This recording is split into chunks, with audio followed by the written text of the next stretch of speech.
మీరున్న ప్రాంతాలలో ఉన్న ఒక్కరు కూడా నశించిపోవటం దేవుని చిత్తం కాదు.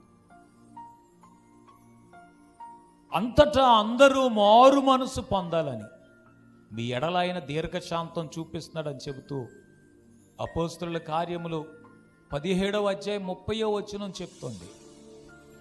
పేతురు రాసిన 2వ పత్రిక 3వ అధ్యాయం 9వ వచనం ఏమంటుందనంటే, ఎవ్వరూ నశించిపోవటం ఆయనకి ఇష్టము లేదు అని చెబుతోంది. స్తోత్రం, హల్లెలూయా.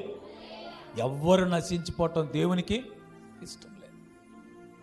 అందుకే వారిని వెదకి రక్షించటానికి యేసు ప్రభు ఈ లోకానికి వచ్చాడు. ఒక ఆయన పాడుతూ అంటాడు, నేను వెదకి రాలేనని ఆయనే నన్ను వెదకి వచ్చాడు. యోహాను తన పత్రికను రాస్తూ ఏమంటాడనంటే, మొదట నేను ఆయనను ప్రేమించానని కాదు, ఆయనే మొదట నన్ను ప్రేమించి తన కుమారునిగా చేసుకున్నాడు, లేక తన బిడ్డగా చేసుకున్నాడు అని చెప్తున్నాడు. ఈ ఉదయకాల సమయం మంది మాటలు వింటున్న దేవుని బిడ్డ, నీవు నశించిపోవటం దేవుని చిత్తము కానే కాదు. హల్లెలూయా.